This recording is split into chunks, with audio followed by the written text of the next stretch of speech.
He had his gun, so he just swung it open.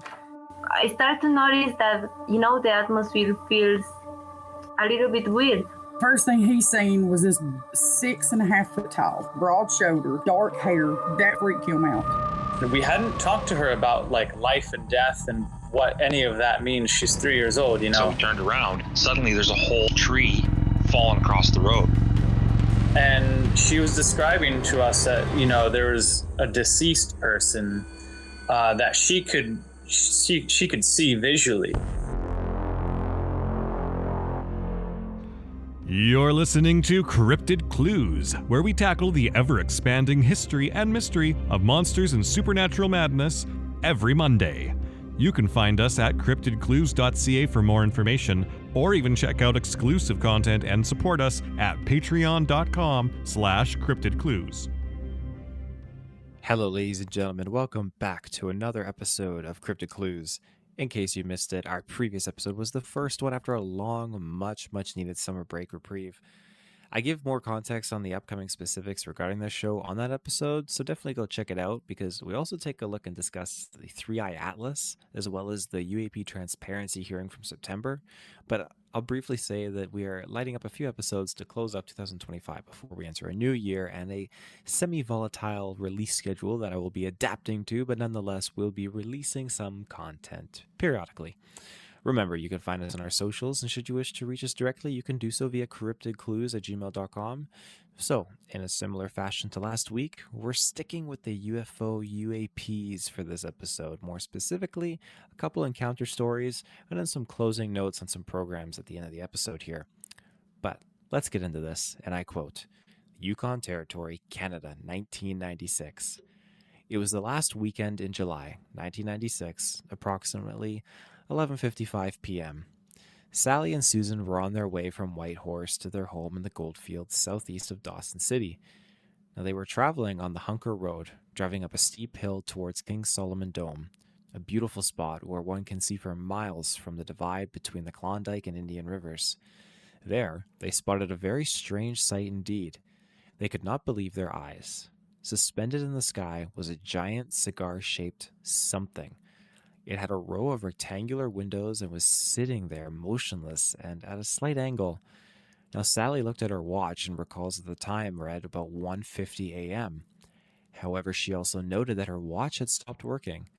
After driving between hills and round curves in the road, they could now see much more detail of the craft, which was almost directly ahead of them. They noted a swarm of small ships buzzing around what they gathered to be the front of the object. Now, these ships had not been there previously, and they assumed that the front was the end that slightly tilted towards the sky, and the smaller ships appeared as bright, hazy lights. 12 to 13 in number as they made an attempt to count them. Now, they were going in and out of the big cigar-shaped thing. They drove on down the steep descent along Quartz Road into the valley before losing sight of the objects behind a hill on the left-hand side. Now, after regaining view of the object again, the little ships were gone. Apparently, they had tucked themselves away, but they couldn't believe how close this thing appeared to be. They passed a mining operation on their right-hand side, where the workers outside seemed oblivious to the UFO. They thought about pulling in and alerting the work crew, but the need to return to Sally's son was much greater. Astounded, they watched this thing as it started to go behind Haystack Mountain. Now, this was about 12 kilometers away from them, on the other side of the Indian River. With the mountain partially in front of the craft, they realized the enormity of the object was totally unbelievable. This thing was huge. Its angle of tilt had also increased as it continued to descend behind Haystack Mountain, and they were expecting it to shoot off into the sky at any second. Up to and to the left, now as they perceived that to be the front of the craft, to their astonishment, this thing continued to descend at the same angle behind Haystack Mountain. How could this thing fit behind Haystack Mountain unless it just sunk into the dirt? That was their thought. Now, they came roaring into their driveway, honking their horn. Their son came running out, and the sisters jumped out of the car and tried to look for words to describe the awesome event. They were beside themselves. Their son managed to get in a few words in edgewise. "Where have you been? It's 3:30 in the morning," he said. Apparently, the sisters were missing 2 hours from their journey. End quote. Now, I swapped out the names for privacy, but regarding the actual encounter, Cigar-shaped unknown objects are exceptionally common when it comes to reported sightings, along with the other classic shapes like triangles, discs, and such. But what's really noteworthy here is the mention of windows and additionally smaller craft swarming around it. Now, last week we looked at some footage of a Hellfire missile making contact with an unknown flying object, bouncing off of that object, but not before it broke what looks like a few smaller pieces from the larger one. But they all stay in a loose formation and continue moving forward collectively together. Just reminded me of this when these objects are shooting out of the front of it and the kind of like going back in, and just the small swarm that's associated with it. Now, the Yukon is one of our most northern provinces in Canada. It's nested right up against Alaska and has a population of 48,000 people as of late 2025, with the majority of them living in Whitehorse. Also, coincidentally, that is the capital of the Yukon. Now, back in 2023, during the North American weather balloon incident, this is something Reuben and I had actually covered in depth, but one of these unidentified objects was actually shot down over Yukon airspace by a United States F-22 fighter jet. This is being one of 3 unidentified aerial objects that was shot down. Now, the Yukon one was, and I quote, suspected as a balloon. That was cylindrical in shape.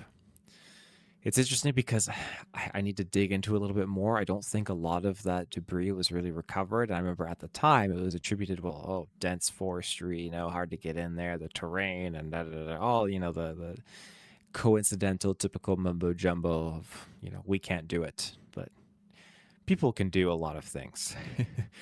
I digress. The Yukon, though, in general, it just seems to be buzzing with UFO UAP activity. One more notably from the same year of 1996, but in December, when sighting of a spacecraft was first noted along the Klondike Highway near Fox Lake. But then shortly after, several more witnesses, up to 31 people, reported seeing it, from Carmax to Pelly Crossing to Mayo.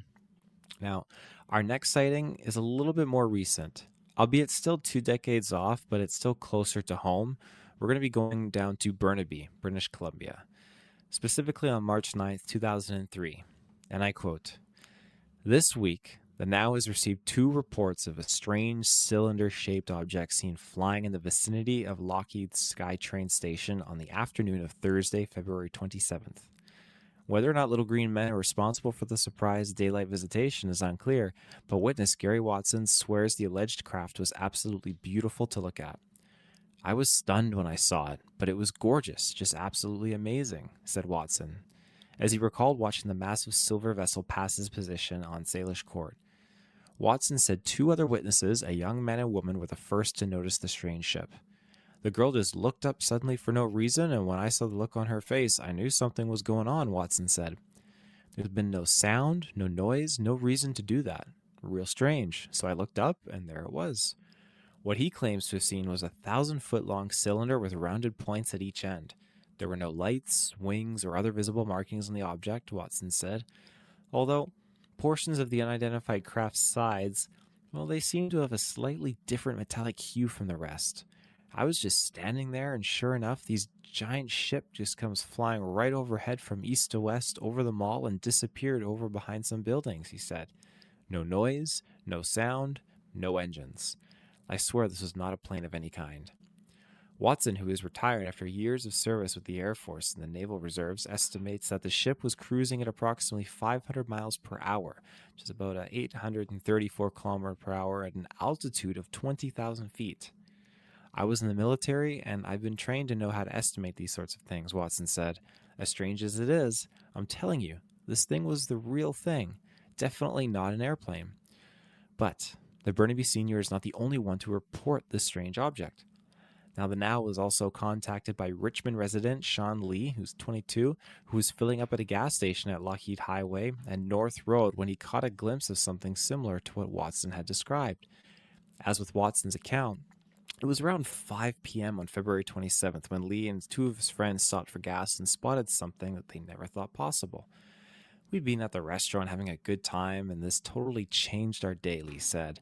"I was pumping the gas, and my friends got out to stretch their legs. Then all 3 of us kind of just looked up at the same time, and then, boom, there was this huge thing that just floated right across North Road and flew over at the Burnaby side." Exactly why all three of them looked to the sky at that particular moment is a bit of a mystery to Lee, as neither of his friends claims to have heard anything. It was like animal instinct, you know? Your head just says do it and you do it. Now, Lee described the object as a giant silver bullet that was a lot fatter than an airplane. Like Watson, Lee said the ship moved from east to west before disappearing from sight. He estimated that the ship was in full view for about 15 seconds. Now, my one friend is a pretty harsh skeptic, but after that, she doesn't know what to think, Lee said. It freaked us right out. Burnaby RCMP Constable Phil Reed said police weren't made aware of the incident, and Watson said his calls to the airport and Transport Canada have proved fruitless.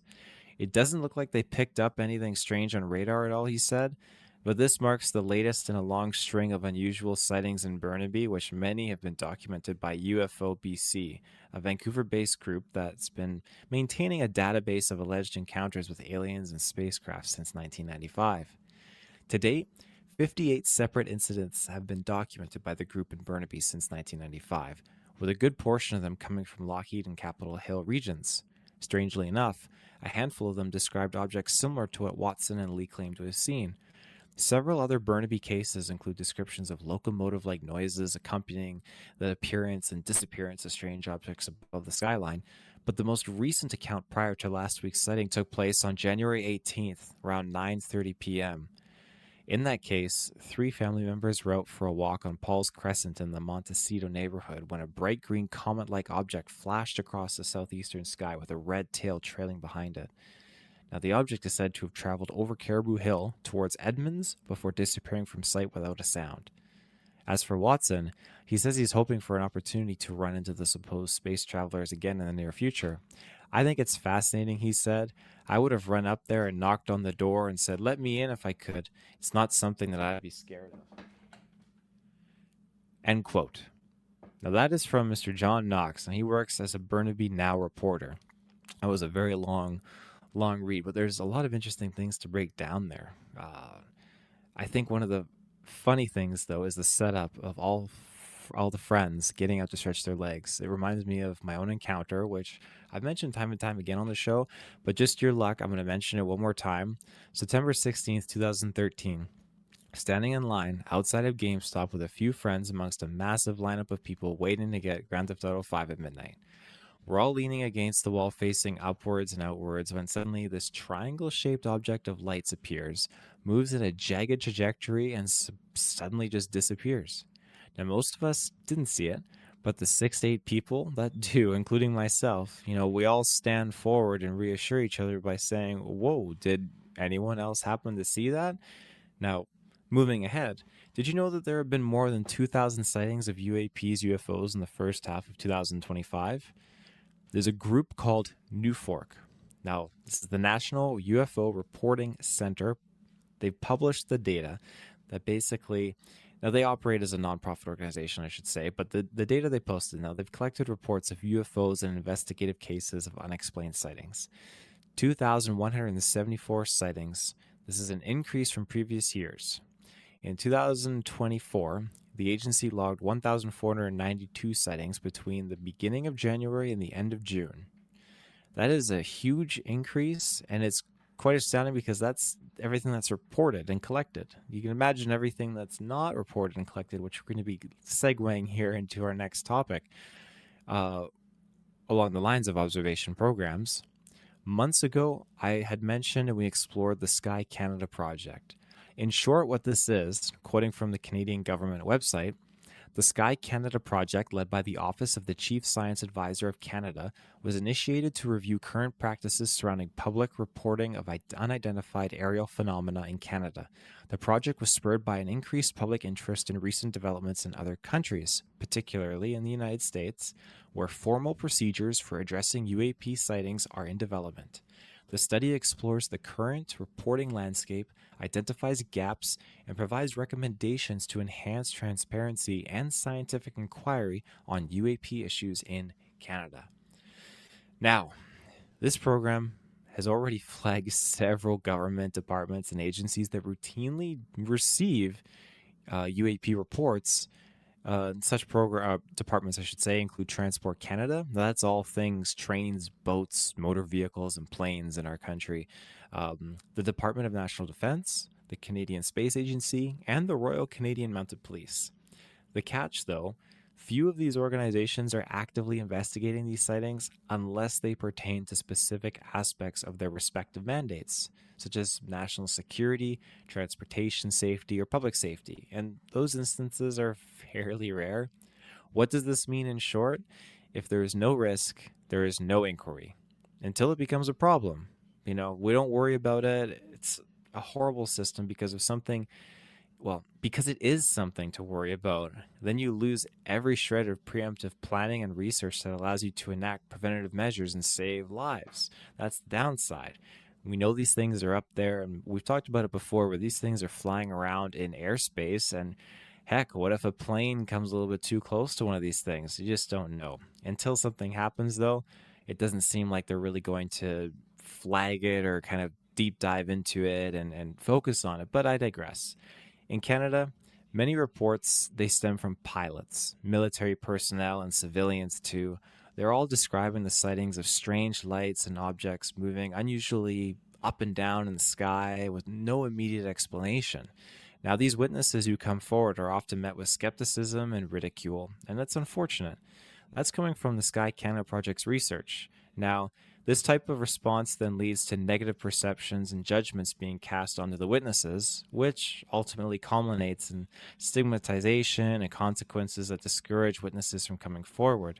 This inhibits the scientific inquiry and discovery. It's just an ongoing domino effect that we just need to try and rectify. And as much as we are trying to find a solution, it feels like we're often just kind of creating a problem just as well. So hopefully, as time progresses, we get better, and these programs help really bridge that gap and open up and alleviate this transparency issue that we have, not just in Canada, but in the States too.